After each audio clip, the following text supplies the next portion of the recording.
دیکھو آخری جو بات کہنی ہے سنیں. ایک بہت خوبصورت جوان تھے, حضور علیہ السلام ان سے پیار کرتے تھے کیونکہ جوانی میں وہ سردار بن گئے تھے. سردار کس کے؟ قبیلے کے, قبیلے کے سردار بن گئے تھے. اس خوبصورت جوان کا نام حدیث میں دہیہ کلبی آتا ہے. بنو کلب کے سردار تھے, دہیہ نام تھا, دہیہ کلبی. حضور کی تمنا تھی یہ جوان سدھر جائے. یہ جوان, حضور جوانوں سے بہت پیار کرتے تھے اور جوانوں کے سدھرنے پہ حضور کو بڑی خوشی ہوتی تھی. اور حضور علیہ السلام جن جوانوں کے پیچھے قوم ہوتی تھی ان جوانوں کے لیے بہت دعائیں بھی کرتے تھے, اس لیے کہ جوان جوان ہوتا ہے. حضور کی خاص توجہ جوانوں کی طرف تھی. دیکھو حضور علیہ السلام کے صحابہ حضور کے پردہ فرمانے کے تقریباً آدھی صدی تک کے لوگوں کی رہنمائی کرتے رہے, بلکہ پونا صدی تک. تو جو لوگ سب جوان تھے تبھی تو نا. سعد ابن ابی وقاص اس وقت جنگ میں شریک ہوئے جب ان کے چہرے پہ داڑھی بھی نہیں نکلی تھی. مولا علی 9 سال یا 8 سال کی عمر کے تھے جب آپ نے کلمہ پڑھا. حضرت سیدنا فاروق اعظم 30-32 سال کے تھے جب آپ نے کلمہ پڑھا. حضور نے ٹارگٹ جوانوں کو کیا, اس لیے میرا بھی دلچسپی کا عنوان میری قوم کے جوان ہے. مجھے پتا ہے جب کوئی جوان سدھرے گا انقلاب آئے گا, بلکہ جوان سدھرے گا تو بڈھے اور بچے دونوں سدھر جائیں گے. کیوں؟ کیونکہ جب جوان بیٹا مسجد جائے گا, جوان بیٹا مسجد جائے گا تو بوڑھا تو شرم کے مارے مسجد آنا ہی ہے کہ وہ سدھر گیا, اب میرے پیر قبر میں لٹک رہے, میں گھر میں کیسے بیٹھوں. اس نے تو سدھر نہیں ہے. لیکن جوان باپ کو جب بچہ مسجد جاتے دیکھے گا تو بچہ باپ کی انگلی پکڑ کر خود ہی جائے گا. تو ایک جوان سدھار دو, گھر کے 2 خود ہی سدھر جائیں گے. اس لیے اقبال نے بھی جوان کو ٹارگٹ کیا, کہتے نہیں تیرا نشیمن قصر سلطانی کے گنبد پر, نہیں تیرا نشیمن قصر سلطانی کے گنبد پر, تو شاہی ہے بسیرا کر پہاڑوں کی چٹانوں میں. اور عقابی روح جب بیدار ہوتی ہے جوانوں میں, نظر آتی ہے ان کو اپنی منزل آسمانوں میں. چھوڑ دو گناہ, اگر جوانی میں گناہ چھوڑ دو گے اللہ کے محبوب بن جاؤ گے, اللہ کے مقبول بن جاؤ گے. جوانی میں گناہ چھوڑ دو گے, توبہ کرو گے, جنت میں رسول اللہ کا پڑوس نصیب ہوگا. اگر جوانی میں گناہ چھوڑ دو گے اللہ بڑھاپا عزت سے بھرپور کر دے گا. جو لوگ جوانی میں گناہ چھوڑتے ہیں اللہ انہیں عزت والا بڑھاپا عطا کرتا ہے, وقار والا بڑھاپا عطا کرتا ہے. تو یاد رکھیے. اور پھر یہ سب کے سب جوان, مجھے بہت خوشی ہوتی ہے کاش کہ یہ جوان, میں آپ کو یہ نہیں, دیکھیے ایک مشورہ دیتا ہوں علماء کرام, اگر میں غلطی کروں تو میری اصلاح کریں. میں آپ کو لباس بدلنے کے لیے نہیں کہہ رہا ہوں, آپ کوئی لباس پہنیے شریعت کی حد میں رہ کر. توجہ, شریعت کی حد میں رہ کر آپ کوئی لباس پہنے. آپ کو میں دل بدلنے کے لیے کہہ رہا ہوں, کردار بدلنے کے لیے کہہ رہا ہوں. ہمارے یہاں لباس جبے کبے کرتے کی وہ اہمیت نہیں ہے جو خشیت ربانی کی اہمیت ہے. لباس کوئی ہو, دل خوف اور خشیت والا ہو, سر پہ امامہ ہو یا نہ ہو, لیکن کردار متاثر کرنے والا ہو. کھانے سے پہلے آپ کی طبیعت میں نمک چکھنے اور نہ چکھنے کی طرف دلچسپی ہو یا نہ ہو. میں سنت کو حقیر نہیں سمجھ رہا ہوں, واللہ کبھی نہیں, لیکن آپ سے کہہ رہا ہوں آپ کی طبیعت میں کھانے سے پہلے نمک چکھنے پہ دلچسپی ہو یا نہ ہو, لیکن عشق رسول کی لذت کی طرف آپ کی دلچسپی ضرور ہونا چاہیے. اہمیت اس طرف ہے, چہرے سنوارنے کی بجائے کردار سنوارو. اپنے سروں کی ٹوپیاں خوبصورت کرنے کی بجائے اپنے کردار کو خوبصورت کرو. اگر کوئی 2 گھنٹہ بس میں تمہارے بازو میں سفر کر لے تو وہ کتنا بھی کٹر متعصب ہو اس کی فکر بدل جانا چاہیے. اور جب وہ کسی اپنے سے ملے تو کہہ کے ملے میں بھی کسی مسلمان کے ساتھ سفر کر چکا ہوں. لوگ جو کہتے ہیں مسلمان ایسے نہیں ہوتے بلکہ مسلمان تو ایسے ہوا کرتے. ایک بات مجھے یہاں یاد آئی, بات آگے بڑھانے سے پہلے ایک بات.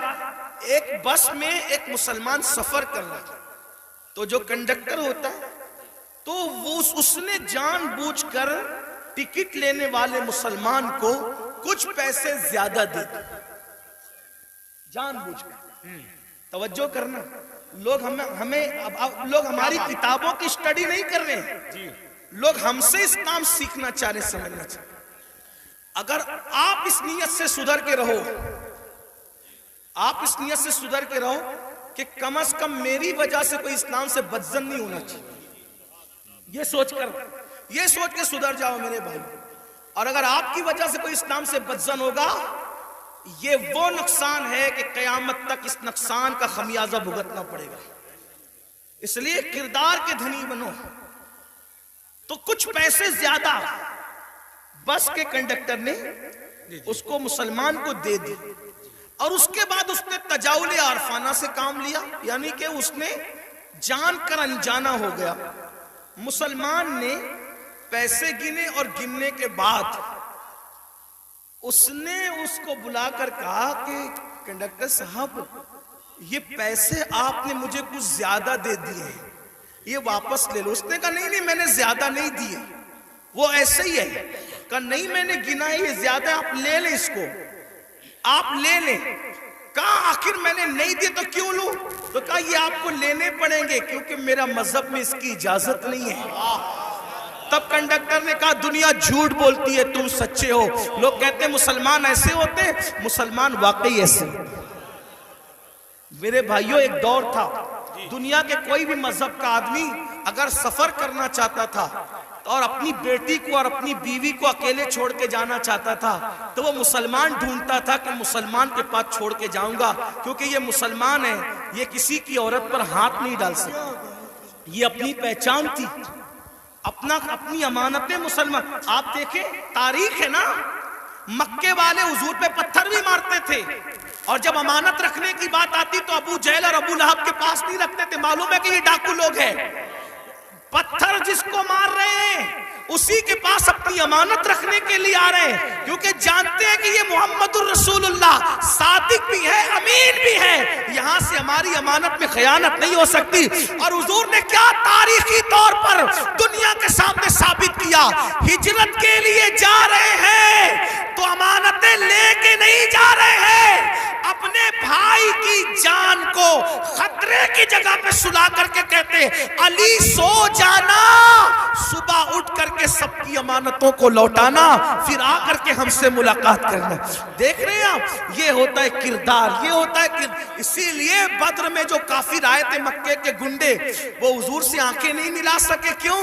کیونکہ حضور ان کی امانتیں لے کر نہیں بلکہ امانتیں ادا کر کے بتایا کہ دشمن جان کا دشمن بھی ہو اس کی امانت میں بھی خیانت مت کرو. اور آج تو مسلمان کا حال یہ، لوگ مسجد مدرسے کی رقم آج نہیں چھوڑنا چاہتے. یہ حالات سب ایسے نہیں ہوتے. لوگ جو ہے وہ ابھی سننے میں آتا ہے حج کا پیسہ لے کے بھاگ گئے، عمرہ کا پیسہ لے. مسلمانوں کچھ تو خیال کرو، حج عمرہ کا پیسہ لوگ جو روپیہ 2 روپیہ جوڑ کر کے، غریب لوگ کیسے جوڑتے ہیں، لوگ لے کر کے بھاگ جاتے. سوچو تو صحیح نا، انداز تو کریں کتنا گرے گا انسان. کوئی حد ہے گرنے کی. ایک وقت تو وہ تھا اور ایک وقت یہ ہے. لوگ امانتیں ہمارے پاس رکھتے تھے، بیویاں بچیاں ہمارے پاس چھوڑ جاتے تھے، یہ خیانت نہیں کریں گے.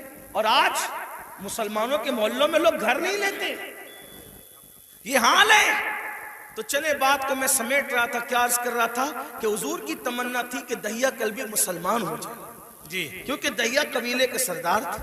حضور نے دعا بھی کی اللہ تعالیٰ دہیا کو ایمان کی دولت عطا. دہیا آئے تھے بڑے خوبصورت. دہیا قلبی جب آئے تو حضور نے ان کی تالیف قلبی کے لیے چادر بچھا دی. دہیا نے چادر اٹھائی، عرض کی آقا میں اس چادر پہ بیٹھنے کے قابل نہیں ہوں. اور پھر عرض کی آقا میں تو کلمہ پڑھنے آیا ہوں، غلاموں میں شامل ہونے آیا ہوں. حضور خوش ہو گئے، فرمایا کلمہ پڑھ لو. کا نہیں حضور ایک عرض کرنا ہے کہ میں نے اپنے قبیلے کی 500 لڑکیوں کو اپنے ہاتھوں سے دفن کیا زندہ. تو جو 500 لڑکیوں کا قاتل ہو وہ کلمہ پڑھے گا تو کیا اس کے گناہ معاف ہو جائیں گے؟ اس کے گناہ معاف ہو جائیں گے. حضور نے سر جھکا لیا. جبریل آئے، یا رسول اللہ، اللہ سلام فرماتا اور کہتا ہے بولو اس کو کہ پڑھ لے ایک مرتبہ لا الہ الا اللہ محمد الرسول اللہ. صرف 500 لڑکیوں کا قتل ہی نہیں اور بھی کچھ کیا ہے تو سب معاف ہو جائے گا.